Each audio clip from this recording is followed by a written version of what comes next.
Oahu, the Japanese ambassador to the United States and his colleagues delivered to our Secretary of State a formal reply to a recent American message. While this reply stated that it seems useless to continue the existing diplomatic negotiations, it contains no threat or hint of war or of armed attack. It will be recorded that the distance of Белоруссия от беспечности, от настроения мирного строительства, но непонятность в военное время, но пагубно в настоящее время, когда война коренным образом изменила положение. Враг жесток и неумолим. Он ставит свои цели, захват наших земель, перед нашим оком. Захват наших земель, нашей нефти, служит их нашим трудом. Он ставит свои цели восстановления власти помещиков, восстановления царизма, разрушения национальной культуры и национальной государственности русских, украинцев, белорусов, литовцев, латышей, эстонцев, узбеков, татар, молдаван, грузин, армян. This is a talk on national security, because the nub of the whole purpose of your president is to keep you now and your children later and your grandchildren much later out of a last-ditch war for the preservation of American independence. All the things that American independence means to you, to me, and to ours. Never before since Jamestown and Plymouth Rock our American civilization been in such danger as now. The Nazi masters of Germany made it clear that they intend not only to dominate all life and thought in their own country, but also to enslave the whole of Europe, and then to use the resources of Europe to dominate the rest of the world.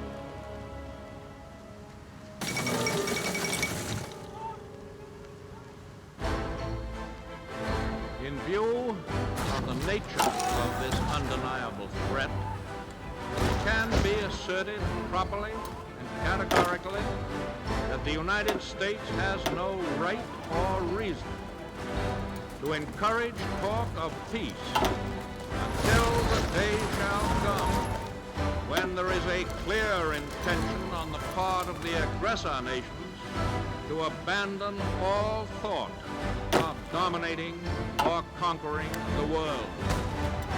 The forces of the states that are leagued against all people who live in freedom are being held away from our shore. The Germans and Italians are being blocked on the other side of the Atlantic by the British and by the Greeks and by thousands of soldiers and sailors who are able to escape from subjugated countries. The Japanese are being engaged in China, in Asia, by the Chinese nation in another great defense. In the Pacific Ocean is our fleet, a gun loaded with explosive bullets, economic as well as military.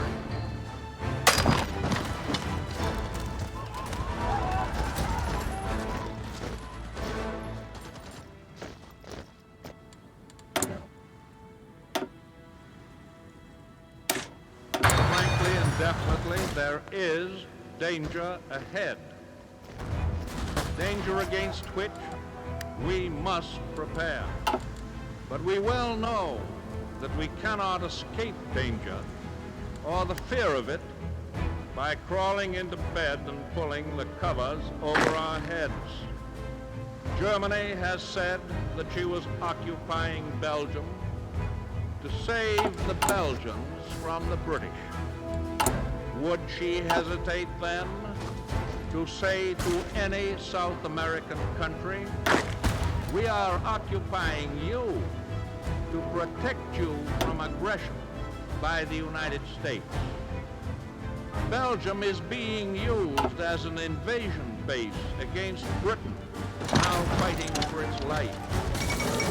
Any South American country in Nazi hands would always constitute a jumping-off place for German attack on any one of the other republics of this hemisphere. We think of Hawaii as an outpost of defense in the Pacific, yet the Azores are closer to our shores in the Atlantic than Hawaii is on the other side.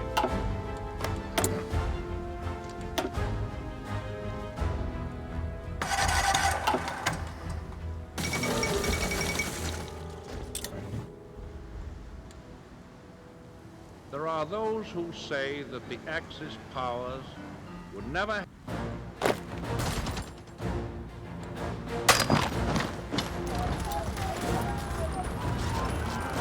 soldiers, sailors, and airmen of the Allied Expeditionary Force.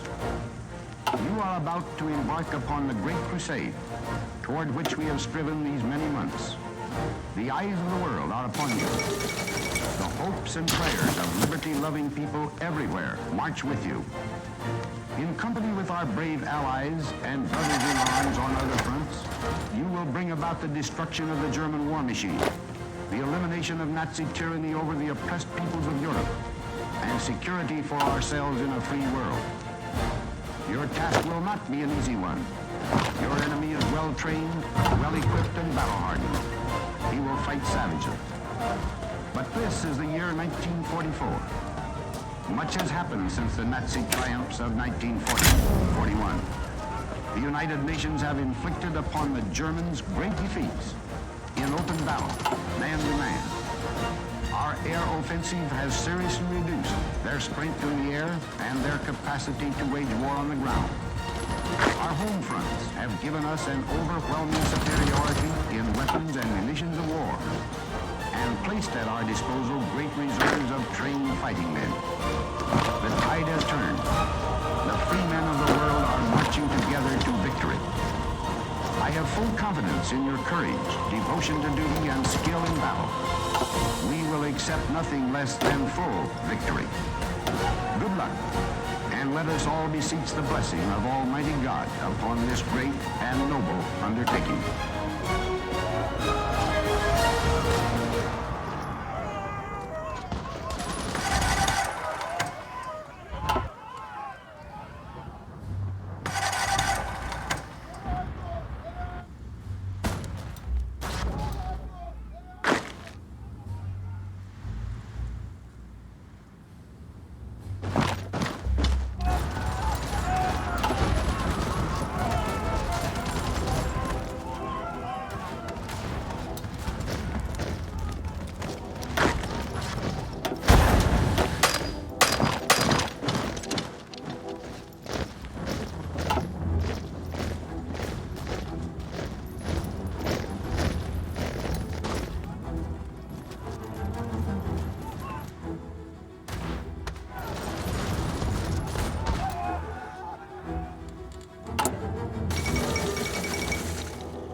voice of freedom, General MacArthur speaking. People of the Philippines, I have returned. By the grace of Almighty God, our forces stand again on Philippine soil, soil consecrated in the blood of our two people. We have come, dedicated and committed to the task of destroying every vestige of enemy control over your daily lives and of restoring upon a foundation of indestructible strength the liberties of your people. At my side is your president, Sergio Osmeña, worthy successor of that great patriot, Manuel Quezon, with members of his cabinet. The seat of your government is now, therefore, firmly reestablished on Philippine soil. The hour of your redemption is here. Your patriots have demonstrated an unswerving and resolute devotion to the principles of freedom that challenges the best that is written on the pages of human history.